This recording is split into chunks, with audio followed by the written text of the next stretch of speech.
Good evening, everyone. A very warm welcome to the National Library of Australia and to one of the highlights of our events calendar, the Kenneth Myer Lecture. I'm Marie-Louise Ayres and it's my privilege to be the Director-General of the National Library of Australia. As we begin, I want to acknowledge Australia's First Nations peoples, the first Australians, as the traditional owners and custodians of this land, and give my respects to their elders, past and present, and through them to all Australian Aboriginal and Torres Strait Islander peoples. Thank you for attending this event, either in person or online, which is coming to you from the National Library building on a very uncharacteristically green, but always beautiful Ngunnawal Ngambri country. It's a particular pleasure to see so many of you here tonight for the 31st Kenneth Myer Lecture. The Kenneth Myer Lecture began in 1990 as an annual event for the Friends of the National Library of Australia. Kenneth Baillieu Myer, AC, was a visionary Australian philanthropist and businessman.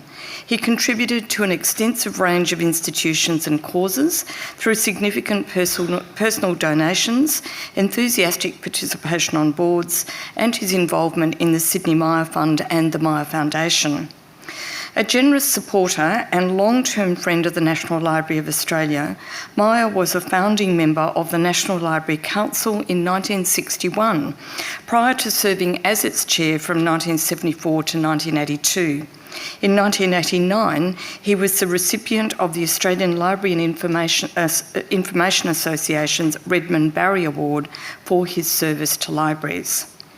The prescription for the lecture has always been very simple, and it's based on Kenneth Myer's views.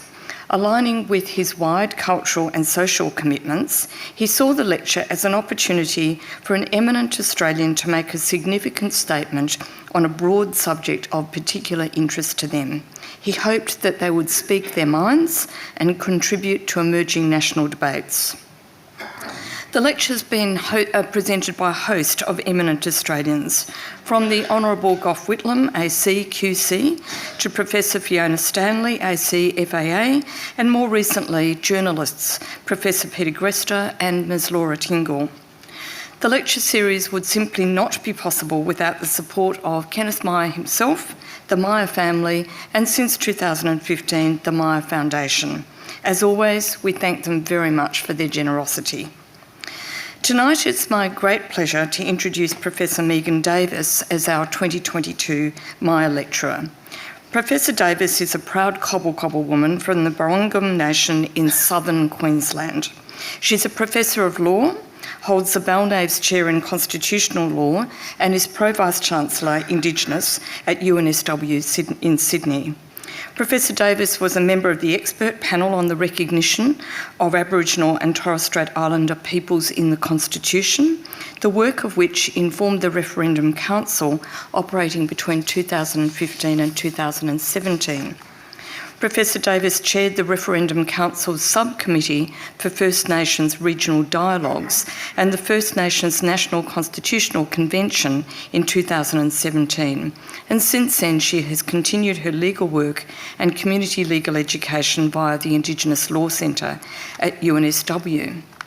Professor Davis has also represented Australia internationally as an expert member of the United Nations Permanent Forum on Indigenous Issues between 2011 and 2016, and now as an expert member and chair of the United Nations Human Rights Council's expert mechanism on the rights of Indigenous peoples. Next month, Professor Davis, along with Pat Anderson AO and Noel Pearson, will accept the Sydney Peace Prize for their leadership of the deliberative processes that led to the Uluru Statement from the Heart. Please join me in welcoming Professor Megan Davis to present the 2022 lecture.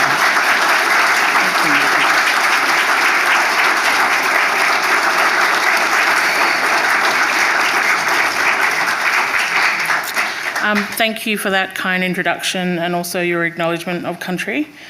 And I just want to also acknowledge in the audience is Pat Anderson, my colleague, with a broken hand.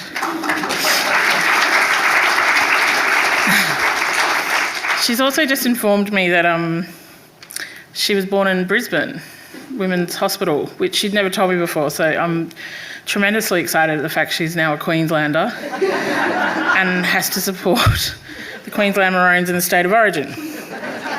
I did take her to an origin after Uluru, 2018 or one of the dates, 2017, 2019. She got really bored and asked to go back into the corporate box. So now she's got someone to cheer for and a purpose at the origin, so I can't wait to invite you on more, Pat. And also acknowledge Sally Scales here. Sally's from APY Lands. Sally is one of the young leaders who is involved in the Uluru Statement from the Heart, agitated at a number of dialogues for the rights of youth, and then led a revolt at the National Convention with the youth to hold a separate youth meeting. I shouldn't say revolt because they were perfectly polite. So I just wanted to acknowledge that Sally is here. Sally is also obviously a renowned and up-and-coming artist, and her art is on our Uluru Statement T-shirts for the Voice Makarrata campaign that you can... Oh, I sound like I'm not going to say where you can purchase it. I didn't really mean to go there with the merchandise. I just wanted to say that the shirts look really nice. Thanks, Sally. So, look, I feel really privileged to have been asked to deliver the Kenneth Myer Lecture. My intern, or my legal researcher actually, she did a lot of research on him for me, and he was an extraordinary man with a really, the blurb says broad-ranging interests in politics and social issues, but it's true. It's quite extraordinary what he achieved. And of course, I was just listening to the introduction thinking, I actually wanted to be a librarian before I wanted to be a lawyer. So Auntie Pat's looking shocked. We're coming out with all the big secrets tonight. And I did all my 2 lots of work experience in grade 10 and grade 12 at the Woodridge Library in Logan City. So it was a pretty serious aspiration. But at some point, I can't remember what year, Law and Order started. And then I kind of went down the law track from watching Law and Order. But I love libraries, and they've played a huge role in my life, and I'll talk about that a bit later. So I think I might begin, otherwise we'll be here for the next 40 minutes while I just talk about myself. So it's an interesting thing because, the kind of brief for this lecture was, write on something that you want or you're interested in, and my first question to myself is there anything outside of Uluru? It's all I've been working on for the past 12 years, I suppose, constitutional recognition. And since we issued the Uluru Statement as an invitation to the Australian people 5 years ago, that's all I think about and all I talk about and all I write about.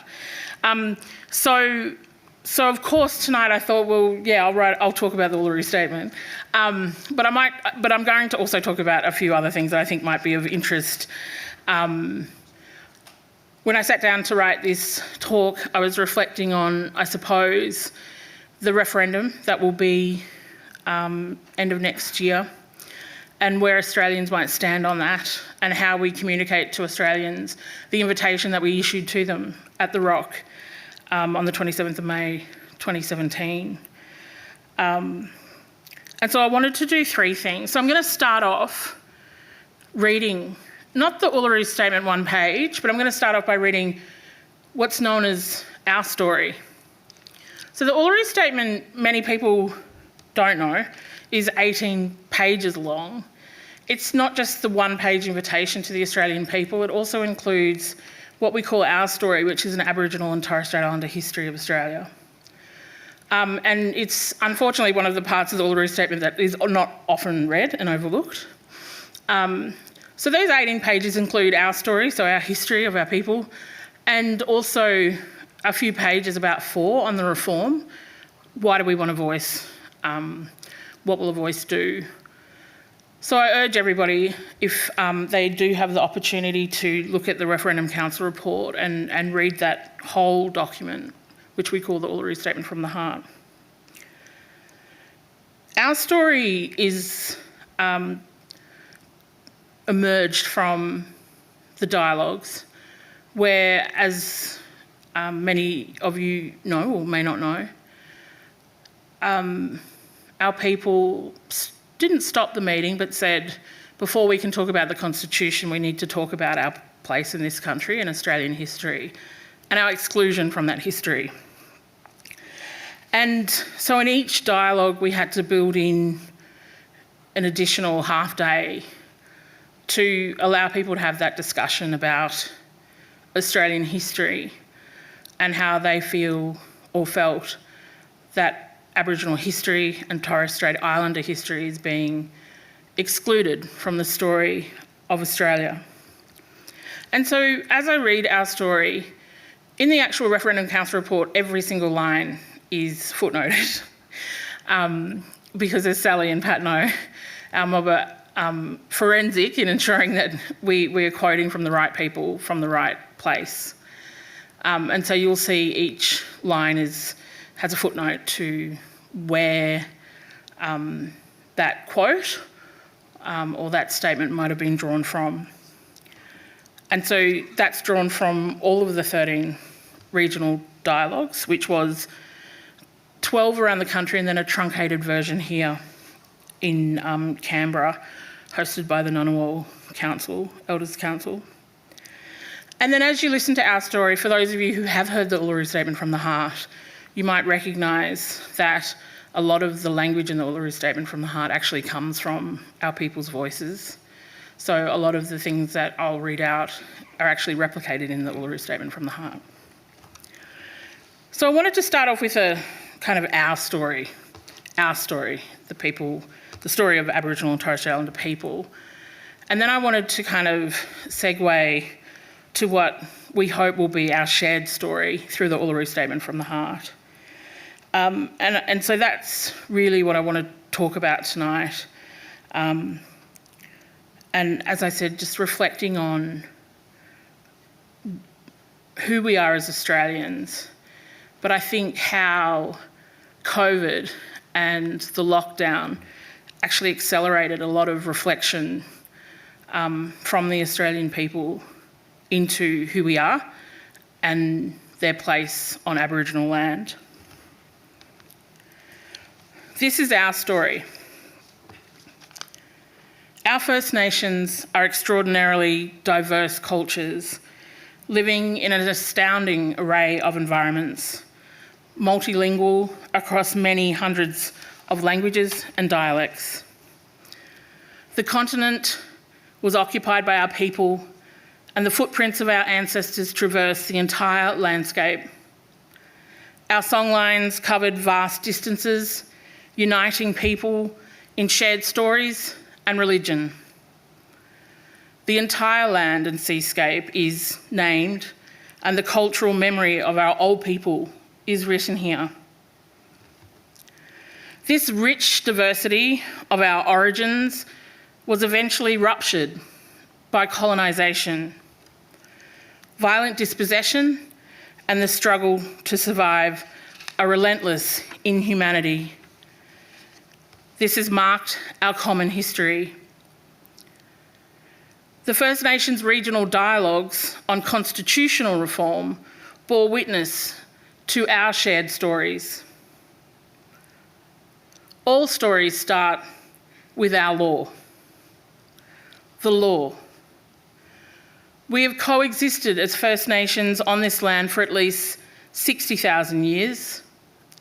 Our sovereignty pre-existed the Australian state and has survived it. Sydney Dialogue. We have never, ever ceded our sovereignty. The unfinished business of Australia's nationhood includes recognising the ancient jurisdictions of First Nations law. Ross River Dialogue. The connection between language, the culture, the land, and the enduring nature of Aboriginal law is fundamental to any consideration of constitutional recognition. Every First Nation has its own word for the law. Chukupa is the Ananu word for the law. The Miriam people of Mer refer to Marlowe's law. With substantive constitutional change and structural reform, we believe this surviving and underlying First Nations sovereignty can more effectively and powerfully shine through as a fuller expression of Australia's nationhood. The law was violated by the coming of the British to Australia. This truth needs to be told. Invasion. Australia was not a settlement, and it was not a discovery. It was an invasion. Torres Strait dialogue. Cook did not discover us because we saw him. We were telling each other with smoke, yet in his diary he said, discovered. Darwin dialogue. Australia must acknowledge its history, its true history, not Captain Cook. What happened all across Australia, the massacres and the wars. If that were taught in schools, we might have one nation where we are all together. The invasion that started at Botany Bay is the origin of the fundamental grievance between the old and new Australians, that Australia was colonised without the consent of its rightful owners. Now is an opportunity for the First Nations to tell the truth about history in our own voices and from our own point of view, and for mainstream Australians to hear those voices and to reconsider what they know and understand about their nation's history. This will be challenging, but the truth about invasion needs to be told. In order for meaningful change to happen, Australian society generally needs to work on itself and to know the truth of its own history. The Brisbane dialogue. Melbourne dialogue. People repeatedly emphasise the need for truth and justice and for non-Aboriginal Australians to take responsibility for that history and this legacy it has created. Government needs to be told the truth of how people got there. They need to admit to that and sort it out. Invasion was met with resistance. Resistance. This is the time of the frontier wars, when massacres, disease and poison decimated First Nations, even as they fought a guerrilla war of resistance. The Tasmanian genocide and the Black War waged by the colonists reveal the truth about this evil time. We acknowledge the resistance of the remaining First Nations people in Tasmania who survived the onslaught. Hobart dialogue. A statement should recognise the fights of our old people. Everywhere across Australia, great warriors like Pemulwuy and Jandamara led resistance against the British. First Nations refused to acquiesce to dispossession and fought for their sovereign rights and their land. Broome dialogue. The people who worked as stockmen for no pay, who have survived a history full of massacres and pain, we deserve respect. The Crown had made promises when it colonised Australia. In 1768, Captain Cook was instructed to take possession with the consent of the natives. In 1787, Governor Phillip was instructed to treat the First Nations with amity and kindness. But there was a lack of good faith. The frontier continued to move outwards and the promises were broken in the refusal to negotiate and the violence of colonisation. Ross River dialogue. Participants expressed disgust about a statue of John McDowell Stuart being erected in Alice Springs following the 150th anniversary of his successful attempt to reach the top end. This expedition led to the opening up of the South Australian frontier, which led to massacres as the telegraph line was established and white settlers moved into the region. People feel sad whenever they see the statue. Its presence and the fact that Stuart is holding a gun is disrespectful to the Aboriginal community who are descendants of the families slaughtered during the massacres throughout Central Australia. Mourning. Eventually, the frontier wars came to an end. As the violence subsided, governments employed new policies of control and discrimination. We were herded to missions and reserves on the fringes of white society. Our stolen generations were taken from their families. Melbourne Dialogue. The stolen generations represented an example of the many and continued attempts to assimilate people and breed Aboriginality out of people after the era of frontier killing was over. But First Nations also regathered themselves. We remember the early heroes of our movement, such as William Cooper and Fred Maynard and Margaret Tucker and Pearl Gibbs and Jack Patton and Doug Nicholls, who organised to deal with the new realities. The annual day of mourning was declared on the 26th of January 1938. It reflected on the pain and injustice of colonisation and the necessity of continued resistance in defence of First Nations. There is much to mourn: the loss of land, the loss of culture and language, the loss of leaders who led our struggle in generations past. Dubbo Dialogue. Delegates spoke of the spiritual and cultural things that have been stolen. Delegates spoke of the destruction of boundaries because of the forced movement of people, the loss of First Peoples and sovereign First Nations spirituality, and the destruction of language. Cairns Dialogue. The burning of Mapoon in 1963 was remembered. Mapoon people have remained strong. We are still living at Mapoon. Mapoon still exists in Western Cape York, but a lot of our grandfathers have died in New Mapoon. That isn't where their spirits need to be. But as we mourn, we can also celebrate those who've gone before us.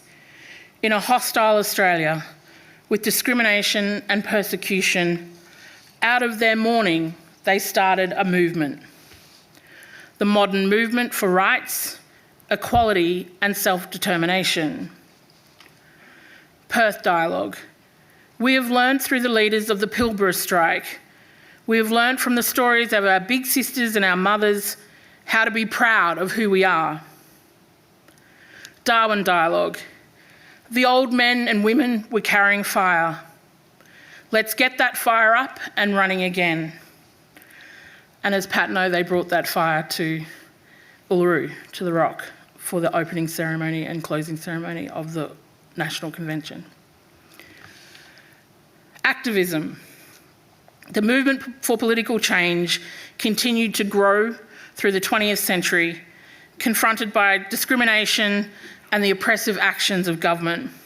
First Nations showed tenacity, courage and perseverance.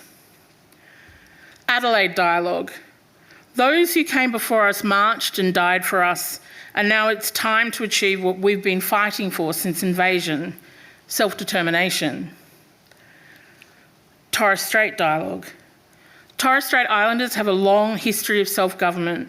The civic local government was established in the late 1800s, and in the 1930s, after the maritime strikes, local councils were created, and in the 1990s, the Torres Strait Regional Authority. The Torres Strait Islander peoples also have rights under the Torres Strait Treaty. Our leaders knew that empowerment and positive change would only come from activism.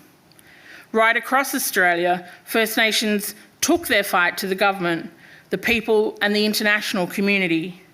From Yorta Yorta country, Yirrkala and many other places, people sent petitions urging the King, the Prime Minister and the Australian Parliament to heed their calls for justice.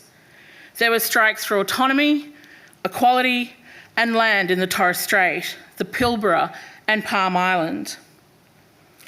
Cairns dialogue. The history of petitions reminded people about the nationally significant Palm Island strike. So many people from this region have been removed from country to the penal settlement of Palm Island since its establishment in 1916. The strike was also sparked by a petition, this time from 7 Aboriginal men demanding improved wages, health, housing and working conditions, but being ignored by the superintendent. We commemorate 60 years of the strike in June 2017. Our people fought for and won the 1967 referendum, the most successful yes vote in Australian history. In front of the world, we set up an embassy on the lawns of Parliament House, and we marched in the streets of Brisbane during the Commonwealth Games. In the West, grassroots leaders like the late Rob Riley took the fight on sacred sites, deaths in custody, and justice for stolen generations to the highest levels of government. Land rights. At the heart of our activism has been the struggle for land rights and recognition of native title. This struggle goes back to the beginning. The taking of our land without consent represents our fundamental grievance against the British Crown. The struggle for land rights has united First Nations across the country.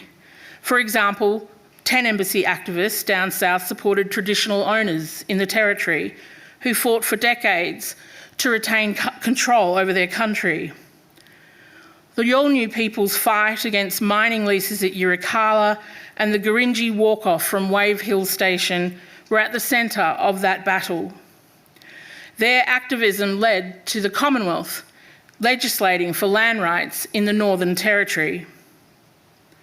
The epic struggle of Eddie Mabo and the Meriam people resulted in an historic victory in 1992, when the High Court finally rejected the legal fallacy of terra nullius and recognised that land rights of First Nations peoples survived the arrival of the British. Makarrata.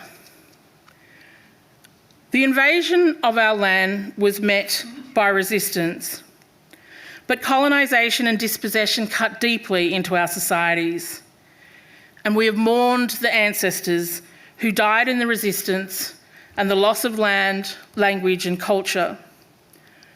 Through the activism of our leaders, we have achieved some hard-won gains and recovered control over some of our land.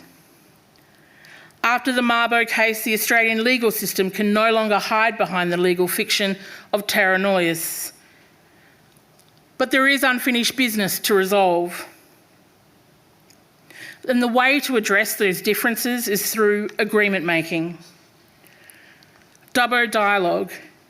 Treaty was seen as the best form of establishing an honest relationship with the government. Makarrata is another word for treaty or agreement making. It is the culmination of our agenda. It captures our aspirations for a fair and honest relationship with the government and a better future for our children based on justice and self-determination. Wreck Bay community. If the community can't self-determine and make decisions for our own community regarding economic and social development, then we can't be confident about the future for our children. Through negotiated settlement, First Nations can build their cultural strength, reclaim culture and make practical changes over the things that matter in their daily life. By making agreements at the highest level, the negotiation process with the Australian Government allows First Nations to express our sovereignty, the sovereignty that we know comes from the law. Ross River dialogue. The group felt strongly that the Constitution needed to recognise the traditional way of life for Aboriginal people, to acknowledge Jukupa, our own constitution, which is what connects Aboriginal people to their creation and gives them authority. And finally, the Broome dialogue. There is a potential for two sovereignties to coexist, in which both Western and Indigenous values and identities are protected and given voice in policies and laws. And that is the end of our story. It's, as I said, a part of the 18-page document known as the Uluru Statement from the Heart, which is an invitation to all Australians to walk with us in a movement of the Australian people for what we say is a better future, and that is beginning with the referendum to enshrine a constitutionally protected voice to the Parliament. So I want to move on from our story to talk a little bit about what might be our shared story. And I want to begin with a small story about myself. Sounds really narcissistic. Pat's like, oh, surprise, surprise. Sorry. So I grew up in Eagleby, which is a small housing commission suburb in southeast Queensland, so it's in Logan City. And we grew up in a small 3-bedroom housing commission home with my mum and my 4 siblings. And we moved there after my mum left my dad in Hervey Bay. And mum still lives in that house 34 years later. There was one period where we thought we might lose the house when Campbell Newman was going to privatise social housing, but that didn't happen, and so she still lives there, and she's 84.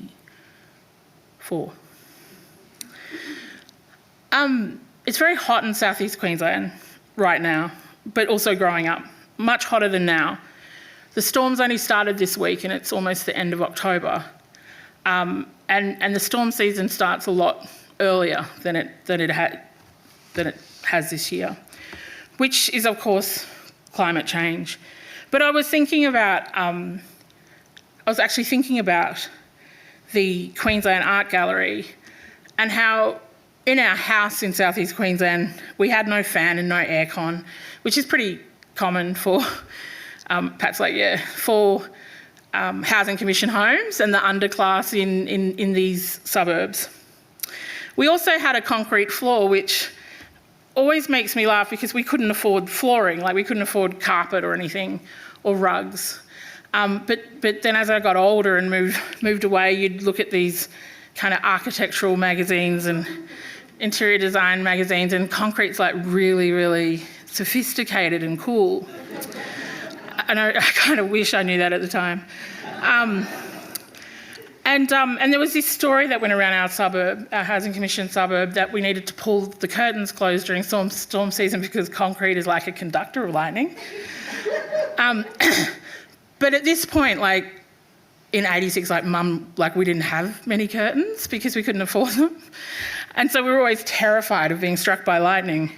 And then it turns out, of course, concrete isn't a very good conductor of lightning. But we didn't have Google back then. But to keep cool on the weekends, mum used to take us on the Beanley train every weekend to the Queensland Art Gallery, which is why we're all amateur art historians. But we went up there because the train was air-conditioned and the gallery was air-conditioned, and it would keep us cool. And with 5 kids, if you're not cool in that kind of heat, you just fight. And I was thinking back to some of the earliest exhibitions, which actually makes me really old, but in the 80s, that went to the Brisbane Art Gallery. Now when I reflect on it, it's quite extraordinary, the kinds of exhibitions that came to Brisbane, actually. And I remember in '86, the 20th Century Masters from the Metropolitan Museum of Art. And I remember my mum buying that painting with nasturtiums, which I think is called Nasturtiums with the Painting Dance, a Matisse piece that still is sitting or stuck with really old 80s blue tack on one of mum's lounge room walls. It's a place where I first fell in love with Picasso, but it's where I fell in love with Australian art. As a child, my mum being non-Indigenous, she felt the best education she could give us, given that my father was Aboriginal and our cultural teachings came from him, was to teach us about Australian history and Australian poetry and Australian art and literature. And especially she taught us and read to us the art and the stories of the Australian poor and the underclass.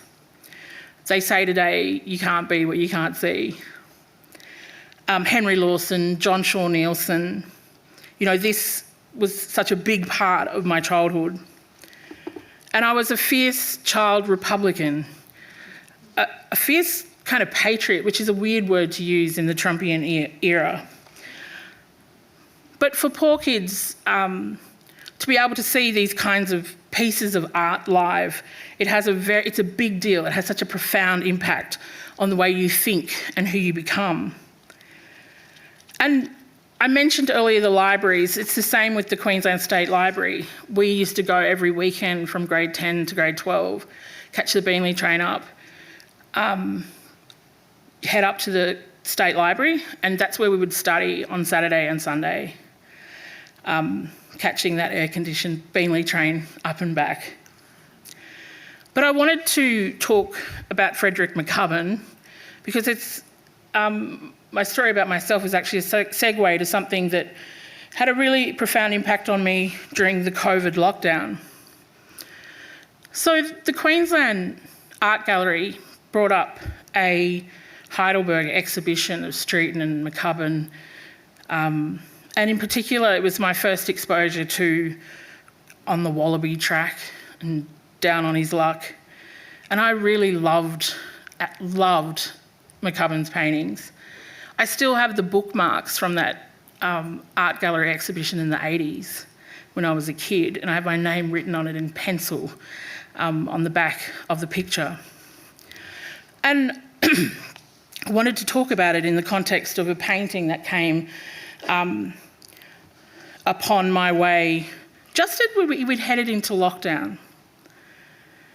Lockdown was a strange time for us with the Uluru Statement because how do you mobilise a nation to activate and to accept the invitation of the Uluru Statement if we're all in lockdown? We can't talk to people and we can't travel.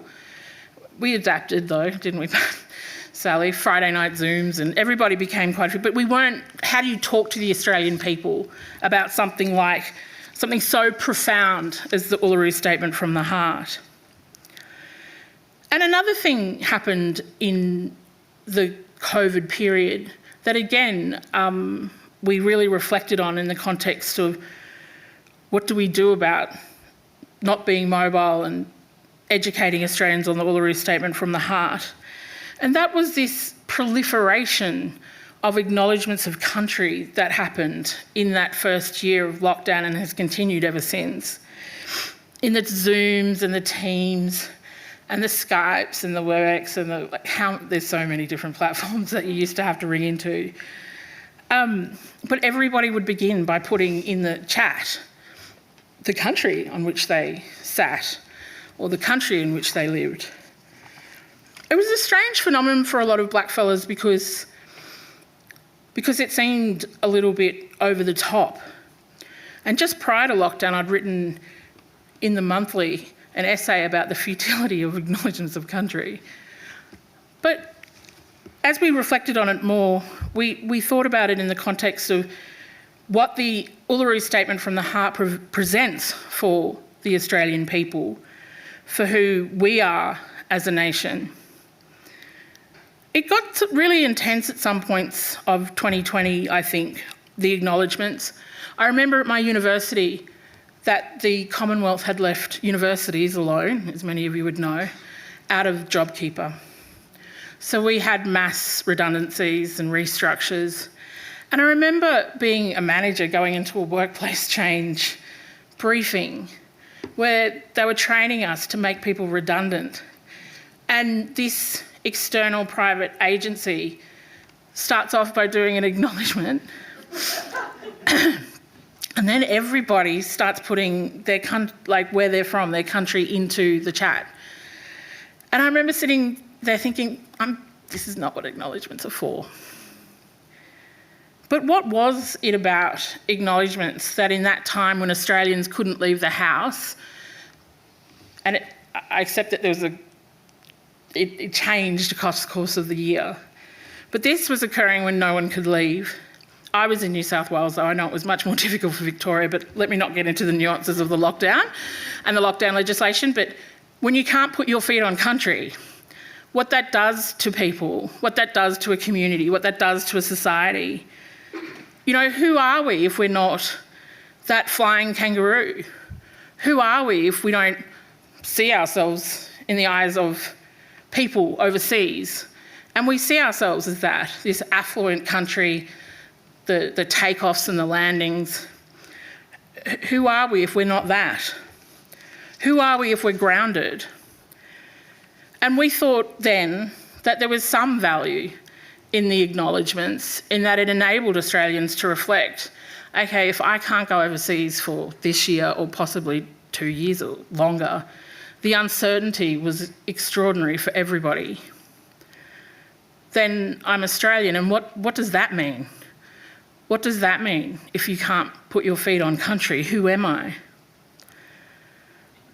And so I was thinking about that and about the commonality between our people and Australians, given that we see the Uluru Statement as a bridge between us and Australians.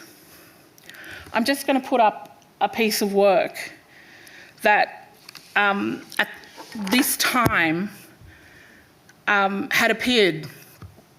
It was shortlisted for the Telstra Art Award.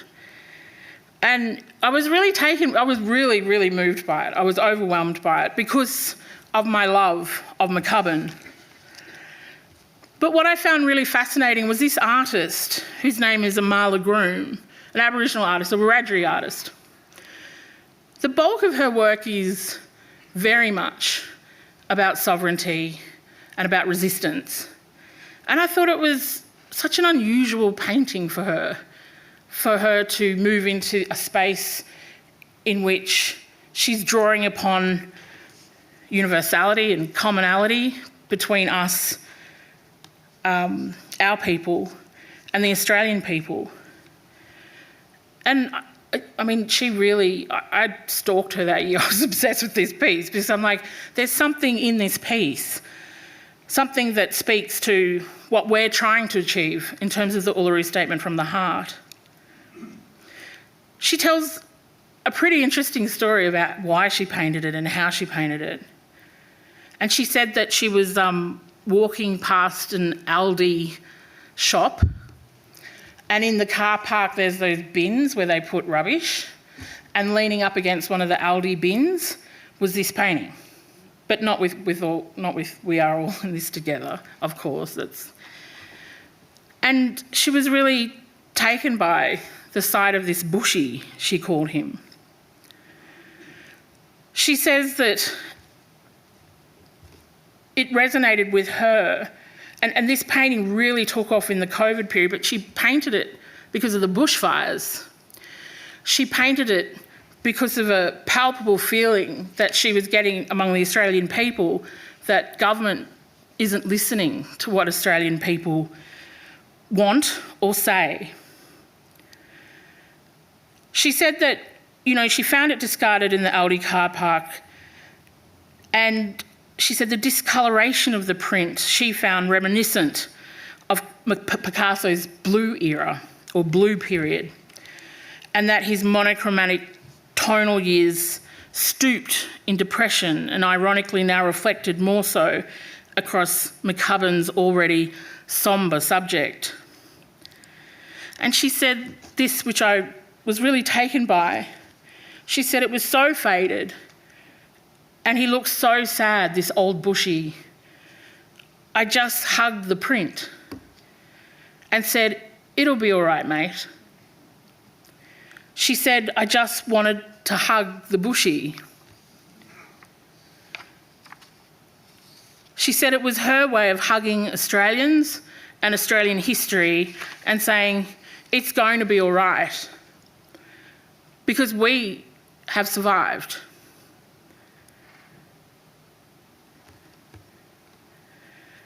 And I thought that this piece was so profound in terms of this, what she called a cross-generational conversation between the Bushy and Australians now.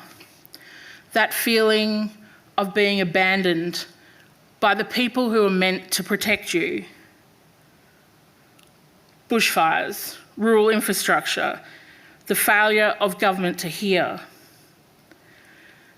And I saw this piece and I felt it really spoke to what the Uluru Statement from the Heart invites all Australians to do. We are all in this together. In fact, that's why we issued the Uluru Invitation to the Australian people. This was such a profound decision by our old people at the National Convention to decide that we weren't going to hand the Uluru Statement on a bark petition to the politicians who have always let us down. But rather, we were going to issue the Uluru Statement to the Australian people. And they said, Megan, go out there, look down the camera and read the statement to them. Issue the invitation to them to walk with us. Uluru arose from a very lengthy period of inertia in law reform and policy. And it's hard to look back on that now because we have a Prime Minister who's enthusiastically embraced the promise of the Uluru Statement and he's going to run a referendum. But the genesis comes from being let down and not being listened to. And there is a lot of commonality in that with the Australian people, because the Uluru Statement will be our story together. Things that we have in common so that we can recognise the things that we don't have in common. The Uluru Statement is about combining our stories as a nation. We have our story. I read it out at the beginning, but what is our story as a nation? The invitation, as I said, asks Australians to walk with us, but it also asks you to contemplate that the word reconciliation was the wrong word. It is the wrong word. It's the wrong framing, because the Uluru Statement says that we have never met. We've never met. And the Uluru Statement is an invitation for you to meet with us at the Rock and listen to our grievances and then walk with us in this movement of the Australian people to write a new story for all Australians. Uluru is that bridge. And so I'm going to end by once again issuing that invitation to you all to walk with us. We gathered at the 2017 National Constitutional Convention, coming from all points of the southern sky, make this statement from the heart. Our Aboriginal and Torres Strait Islander tribes were the first sovereign nations of the Australian continent and its adjacent islands, and possessed it under our own laws and customs. This our ancestors did, according to the reckoning of our culture from the creation, according to the common law from time immemorial, and according to science more than 60,000 years ago. This sovereignty is a spiritual notion, the ancestral tie between the land, or Mother Nature, and the Aboriginal and Torres Strait Islander peoples who were born therefrom, remain attached thereto, and must one day return thither to be united with our ancestors. This link is the basis of the ownership of the soil, or better, of sovereignty. It has never been ceded or extinguished, and it coexists with the sovereignty of the Crown. How could it be otherwise? That peoples possessed a land for 60 millennia and this sacred link disappears from world history in merely the last 200 years?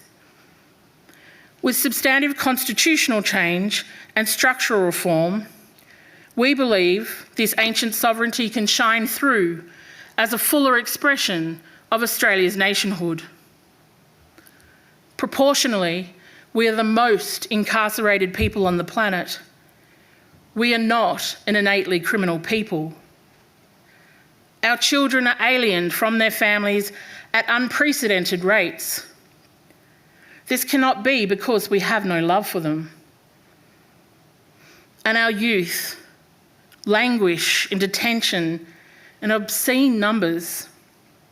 They should be our hope for the future. These dimensions of our crisis tell plainly the structural nature of our problem. This is the torment of our powerlessness. We seek constitutional reforms to empower our people and take a rightful place in our own country. When we have power over our destiny, our children will flourish. They will walk in two worlds, and their culture will be a gift to their country. We call for the establishment of a First Nations voice enshrined in the Constitution. Makarrata is the culmination of our agenda, the coming together after a struggle. It captures our aspirations for a fair and truthful relationship with the people of Australia and a better future for our children based on justice and self-determination. We seek a Makarrata Commission to supervise a process of agreement making between governments and First Nations and truth-telling about our history. In 1967, we were counted. In 2017, we seek to be heard. We leave base camp and start our trek across this vast country. And we invite you to walk with us in a movement of the Australian people for a better future. Thank you.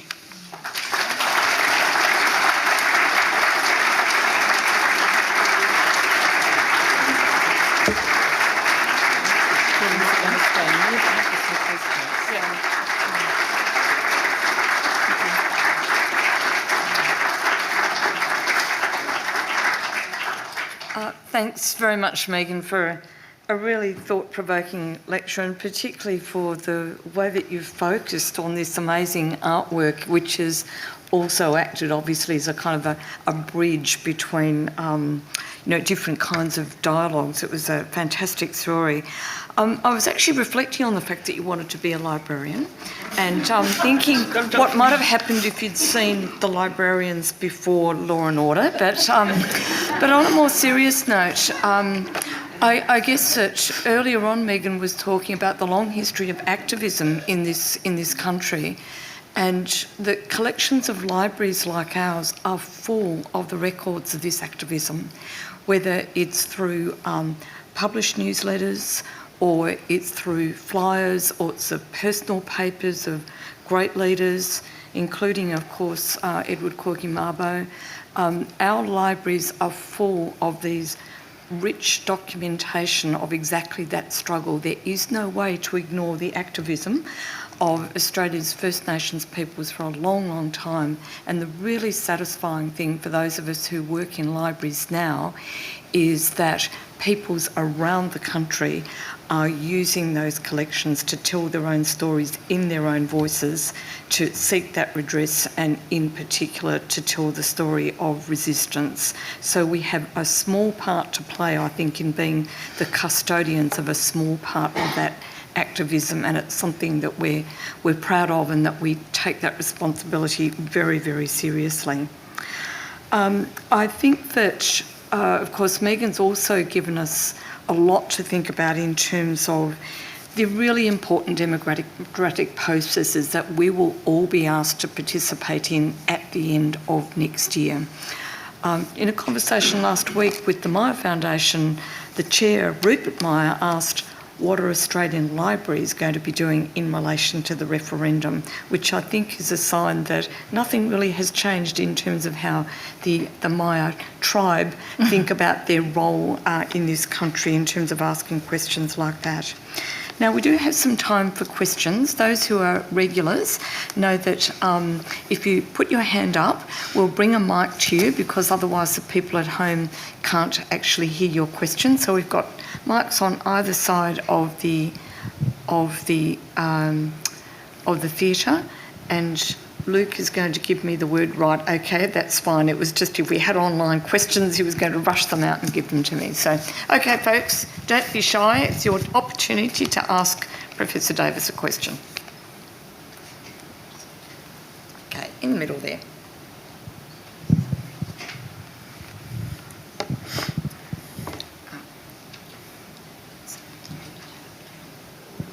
Okay, so one, and then have you got a mic up there? So we need one here. Right, go. Terrific. Go ahead. Thank you, Megan. That's a really thoughtful talk that you've given us. I'm really pleased when I heard that Albanese was the Prime Minister was going to emphasise the referendum and presumably Makarrata as part of the process and preceding Australia moving to republic, and as a necessary part of that. Thinking beyond that, and especially given your discussion about law, do you think, have you given any thought to the idea of what kind of head of state we might have as a republic, and what would you think of a constitutional lawyer, for example, being well, given that we've had a lot of generals and that this is essentially a constitutional role, would you agree that a constitutional lawyer might be a good kind of an ideal kind of head of state, and would you consider taking it? That's a definite no. So I'm not sure if Albanese sees Uluru or his enthusiasm for it as a step to get to the Republic at all. So I would just make that point. And then, if we're going to talk about the Republic, we'll be here all night. I think I'm not 100% sure, then, given my answer was no, what the question is, but I would say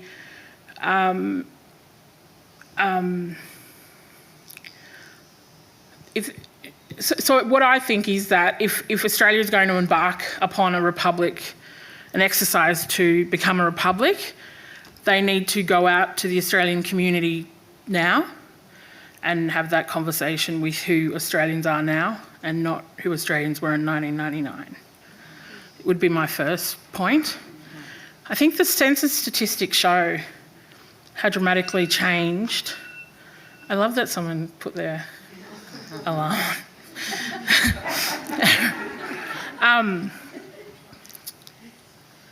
The census stats show us the really dramatic kind of demographics have changed in Australia, particularly in terms of our, multicultural brothers and sisters.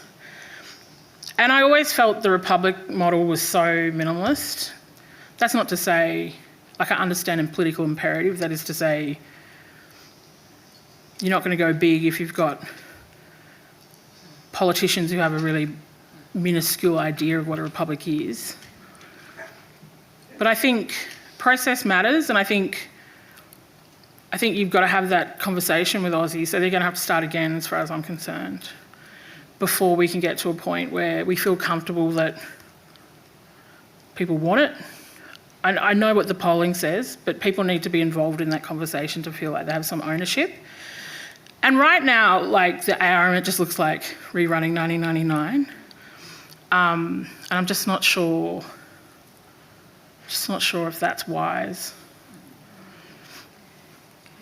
That's my answer to that. Thank you very much for... I'm on? Yeah. For a very interesting talk.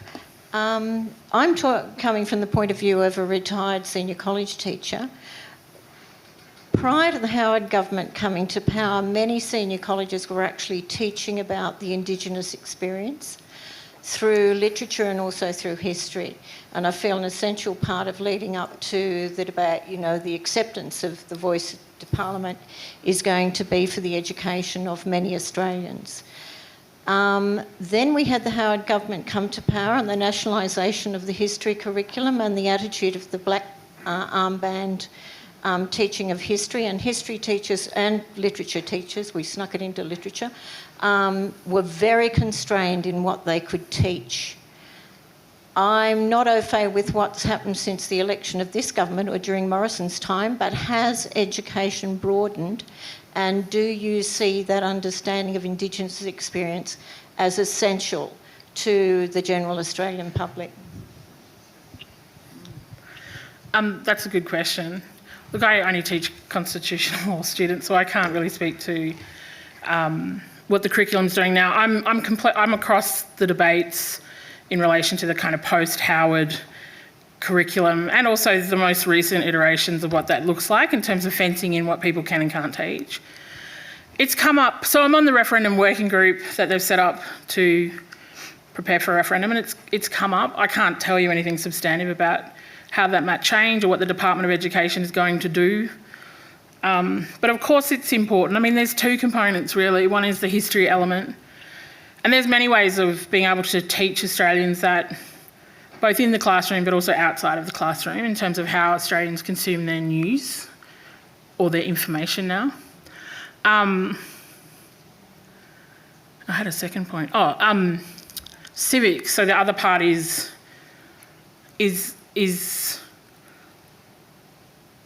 and so I did a lot of research on civics education as a public lawyer 20 years ago. So my information may be dated, although I do try and keep up with the literature, but I'm pretty sure we're still pretty poor at teaching civics. So there's also a huge, I think they're more worried about the civic side of things. What's a parliament? What's a senate? What's a bill? What's a constitution? What's a federation? Like, what's a federal system? What's a referendum? There's a lot of really fundamental civics as well that needs to be thought about in terms of the classroom and in terms of how adult Australians consume their news or their information or their education outside of the classroom. I suppose the only thing that I could say to you is I think those people who are experts in that area are aware of it. I think the government intends to run a civics campaign. So that's where we are. But your point is well taken. I think there is an enormous appetite these days. I mean, Tim Rouse is in the audience, he knows more than me, but there's a huge appetite from Australians now for Australian history, and that includes Aboriginal history. And certainly in the work that we do at UNSW as the Uluru Dialogue, we can't keep up with the demands for information about Aboriginal history and about the Uluru Statement. I'll just also note that somewhere on the internet, that sounds so old, we did do a almost 30-minute history, it's 20-minute, 21, 22, history of Aboriginal activism, demonstrating the connection between activism and engagement with the state and change or not change.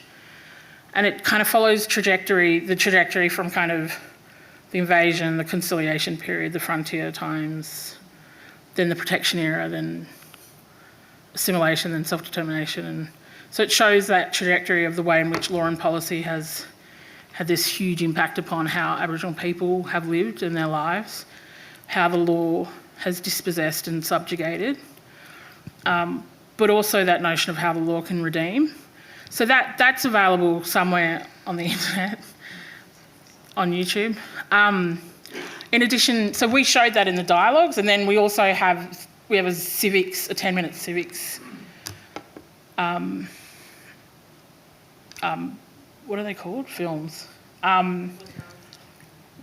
That we showed in the dialogues as well to bring our mob up to speed so that when they got to the point of talking about the constitutional reforms, that they had substantial civics knowledge to be able to engage in the discussion in an informed way. So I'm only telling you that because we produced that material in the course of the Referendum Council work to get to here. But that DVD is really a useful educational tool. People really like it. Yes, up the back here. Great. And I think this might be the last question for the gentleman in the blue jacket here. Thank you.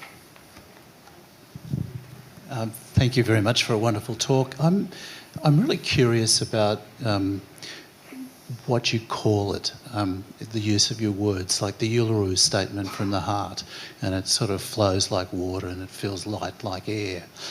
But they're very carefully chosen words, and words matter, and words have an emotional content, and each of us has a different feeling for each of those words. Why did you choose the word heart to put there rather than any other word?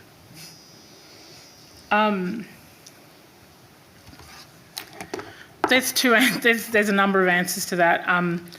So when we set out to design the dialogues in late 2015, we were initially going to 35 sites, but we weren't given a lot of money from the Commonwealth, so we had to cut it down to 12.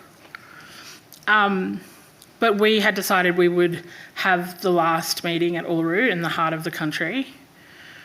So I accept it's not really technically in the heart. Sally's from... But that's why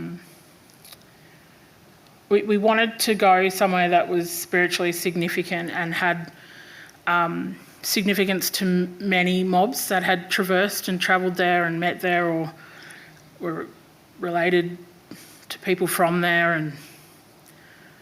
and because it is... So we say it's the heart of the country. It's a very overwhelming experience to go there. It was very difficult for some Aboriginal leaders to go there because it's a very difficult place to be. I don't mean difficult, but it's spiritually, it is really overwhelming for Aboriginal people. And also because of the heart. Yeah, we wanted to speak to the Australian people, and because the Uluru Statement is about love at the end of the day, that's what it's about.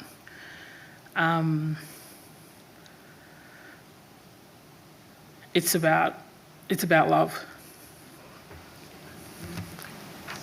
Thank you very much, Megan. We have run out of time. We hope you'll join us upstairs for refreshments. And I think that Megan may even be willing to sign some of her books, but I think on that wonderful note of the incredible generosity of inviting every one of us, old and new Australians, into that circle of dialogue and activism. We thank you for that generosity and for all of the people who participated in your dialogues. It's generosity that I think is not necessarily... you didn't have to offer it, and I think many of us are grateful that you did. So thank you very much. Let's thank Megan again. Thank you.